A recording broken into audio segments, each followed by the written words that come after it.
যি সময়ত অসম চৰকাৰৰ সন্মুখত বা পুলিচৰ সন্মুখত জনতাই নিজৰ হিয়াৰ আমঠু জুবিন গাৰ্গ ডাঙৰীয়াক ন্যায় বিচাৰিবলৈ গৈছে, ইয়াতকে দুৰ্ভাগ্যজনক কথা অসমীয়া জাতিৰ কাৰণে, অসমীয়া মানুহৰ কাৰণে কেতিয়াও হ'ব নোৱাৰে। নিজৰ জাতিৰ হিয়াৰ আমঠুক যদি ন্যায় বিচাৰিব লাগে মৃত্যুৰ পাছত, ইয়াতকে দুৰ্ভাগ্যজনক কথা কেতিয়াও অসমীয়া জাতিৰ কাৰণে হ'ব নোৱাৰে বুলি আমি ক'বলৈ বিচাৰিছো। আৰু যি মানুহবোৰে নিজৰ জাতিৰ সম্পদক ন্যায় বিচাৰে তেখেতসকলে পুলিচৰ লাঠিৰ কোব, পুলিচে তেওঁলোকক মূৰ ফালি দিছে, ঘোচা মাৰিছে। আৰু যিসকলে কিন্তু অভিযুক্ত, ইতিমধ্যে যিসকল ৰাইজে অভিযুক্ত হিচাপে চিনাক্ত কৰিছে তেখেতসকলে কিন্তু ফেচবুক লাইভ কৰি নি ক'ৰবাত এচি ৰুমত বহিছে, কোনোবা ফ্লাইটত আহিছে, এই ধৰণৰ তেওঁলোকে ৰাজ আতিথ্য দিয়া বুলি আমি এটা আমাৰ চকুৰ সন্মুখত আমাৰ পৰিলক্ষিত হৈছে। গতিকে চৰকাৰে কঠোৰতম ব্যৱস্থা গ্ৰহণ অতি শীঘ্ৰে কৰক, চৰকাৰে CBI তদন্ত ঘোষণা কৰক, অন্যথা আমাৰ হিয়াৰ আমঠুৱে কিন্তু ন্যায় কেতিয়াও নাপাব।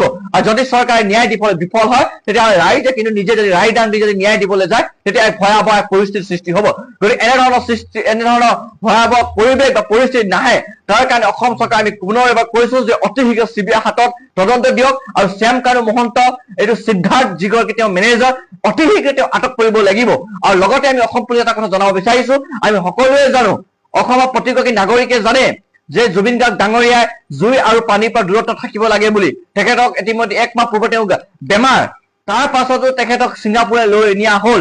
আৰু আমি তাত দেখিছো কোনোবা এখন ভিডিঅ'ত জুবিন গাৰ্গ ডাঙৰীয়াই লাইফ জেকেট পৰিধান কৰিছে, ক'ৰবাত লাইফ জেকেট পৰিধান কৰা নাই। গতিকে লাইফ জেকেট পৰিধান নকৰাকৈ তেখেতক ইনষ্টিং কৰা হয়, তেখেতক উচতনিমূলক কথাবোৰ দিয়া ভিডিঅ'বোৰ ওলাইছে যে পানীত যাব পাৰিব, আপুনি সাঁতুৰিব পাৰিব, এই ধৰণৰ যে উচতনিমূলক কথাবোৰ কৈ তেখেতক পানীত যাবলৈ বাধ্য কিয় কৰালে, ইয়াৰ কিন্তু সঠিক উত্তৰ বিচাৰিব লাগিব। যিগৰাকী ব্যক্তিয়ে এনেধৰণৰ উচতনিমূলক কথাবোৰ কৈ তেখেতক পানীত যাবলৈ বাধ্য কৰালে, সাগৰৰ মাজলৈ যিসকল ব্যক্তিসকল লৈ যাবলৈ বাধ্য কৰালে, সেইগৰাকী ব্যক্তিসকলক ইমিডিয়েটলি তেওঁলোকক ইয়াত কেয়াৰলেছ কৰাৰ কাৰণে তেওঁলোকক আৰু কাপেবল, তেখেতক কাপেবল, তেওঁলোকে বাধ্য কৰাই মেলি তেখেতক জুবিন গাৰ্গৰ মৃত্যু মুখত ঠেলিলে। এই ব্যক্তিসকলক অতি শীঘ্ৰে আইনৰ আওতাত আনি মেলি আটক কৰিব লাগিব। আমি আইনৰ প্ৰতি কিমান আস্থা ধৰিম, কিমান আমি বিশ্বাস ৰাখিম, কিন্তু আজি পৰ্যন্ত এই মুহূৰ্তে এক সপ্তাহ পাৰ হৈ গ'ল, আজি জুবিন গাৰ্গৰ মৃত্যু হোৱাৰ পাছতো যে এতিয়ালৈকে পুলিচ প্ৰশাসনিক ব্যৱস্থাই বা অসম চৰকাৰে কোনো এক শক্তিশালী পদক্ষেপ নোলোৱাটো আমাৰ চকুৰ সন্মুখত পৰিলক্ষিত হৈছে।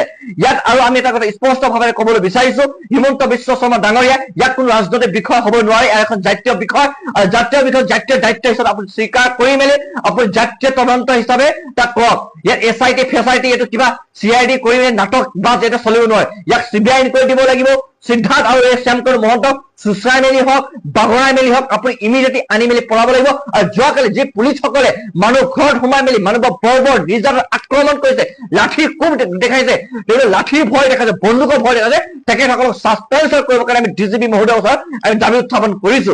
আৰু পুনৰ এবাৰ কৈছো, জুবিন গাৰ্গে কি কৰিছিলে সেই প্ৰতিটো কথা আমাৰ বুকুত আছে। জুবিন গাৰ্গে কৈছে যুৱ প্ৰজন্ম অসম, যুৱ প্ৰজন্ম ইচ্ছা কৰে দেশ সলাবও পাৰে, দেশ জ্বলাবও পাৰে বুলি কৈছে। গতিকে এই কথাবোৰ কিন্তু অসম চৰকাৰে দৃষ্টিগোচৰ কৰাটো অত্যন্ত প্ৰয়োজনীয়তা আছে। আৰু আমি কৈছো তেখেতসকলক অতি শীঘ্ৰে আটক কৰিব লাগিব, ন্যায় প্ৰদান কৰিব। ন্যায় প্ৰদান নামত বেছি ঢিলাঢিলি কৰি নহব, যিমান দেৰি হৈ থাকিব ইমান ন্যায় পৰা দূৰত্ব হ'ব। এতিয়ালৈকে ছিংগাপুৰ কোনোবা টিম পঠোৱা হ'ল নেকি CBI ইনকুৱাৰী কৰিবৰ কাৰণে? আমি সেইকাৰণে কৈছো এতিয়া এই CID SIT গঠন কৰিছে, এইবোৰে গৈ এতিয়া ছিংগাপুৰ তদন্ত কৰিব পাৰিব, তাৰ কিবা ইভিডেন্স থাকিব ইমান দিন উকলি যোৱাৰ পাছত। গতিকে এনেকা ঢিলাঢিলি কৰি মেলি তেখেতসকল যাতে যিসকলে দোষী তেওঁলোকক বচাই দিয়া প্ৰচেষ্টা কৰিছে নেকি আমি ক'ৰবাত আমাৰ মনে এই কথাবোৰ ভাবিবলৈ বাধ্য হৈছে, আজি অসমৰ ধৰণে এই ধৰণৰ কথাবোৰ ভাবিবলৈ বাধ্য হৈছে। গতিকে আমি দাবী উত্থাপন নহয়, ইয়া আমাৰ প্ৰাপ্য যে জুবিন গাৰ্গ ডাঙৰীয়াক ন্যায় দিব লাগিব। আপোনাৰ আমাৰ হিয়াৰ আমঠুক আমাৰ মাজৰ পৰা কাঢ়ি নিছে।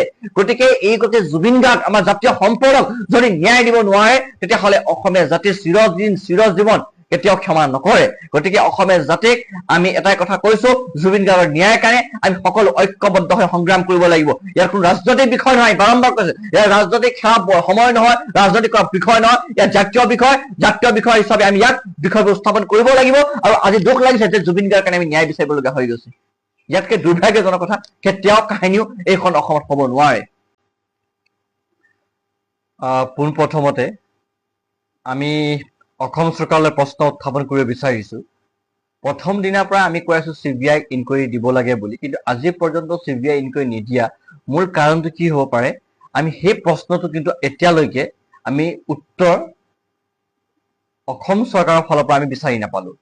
SIT কৰিছে, CID দিছে, আমি বাৰে বাৰে কৈছো এয়া হৈছে ইণ্টাৰনেশ্যনেল লেভেলৰ এটা কেছ ইণ্টাৰনেশ্যনেল লেভেলত ইয়াত গৈ ইনকুৱাৰীবোৰ কৰিবলগীয়া আছে সেইকাৰণে আমি কৈছো যে CBI ইনকুৱাৰী দিয়াটো অত্যন্ত প্ৰয়োজনীয়তা আছে আৰু প্ৰয়োজনীয়তা বিভিন্ন কাৰণ আছে অসমে আজি জাতীয় সম্পদ জাতিৰ এক স্তম্ভ হিয়াৰ আমঠু জুবিন গাৰ্গক হেৰুৱাইছে আৰু গোটেই ঘটনাক লৈ মানুহবোৰ সন্দেহ আছে যে এই ঘটনাৰ মাজত ডাঙৰ কিবা ৰহস্য লুকাই আছে বুলি জুবিন গাৰ্গ মৃত্যু সহজভাৱে আমি কোনেও গ্ৰহণ কৰিব পৰা নাই সেইকাৰণে আমি বাৰম্বাৰ কৈছো যে CBI ইনকুৱাৰী দিব লাগে কিন্তু এই পৰ্যন্ত অসমৰ গৃহ বিভাগে হওক বা অসম চৰকাৰে ইয়াক ঘোষণা নকৰাটো এইটো দুৰ্ভাগ্যজনক কথা বুলি আমি ক'বলৈ বিচাৰিছো আৰু অত্যন্ত দুখ লগা বিষয়টো হৈছে প্ৰথম দিনৰ পৰা অভিযোগ উত্থাপন হৈ আছে চেমকানু মহন্ত আৰু তেখেতৰ মেনেজাৰৰ ওপৰত কিন্তু এই পৰ্যন্ত বা আজিৰ তাৰিখলৈকে এটা সপ্তাহ উকলি যোৱা পাছতো কিয় অসম চৰকাৰে এই দুই ব্যক্তিক আৰু তেওঁ কোম্পানী কিয় এতিয়ালৈকে গ্ৰেপ্তাৰ কৰিব পৰা নাই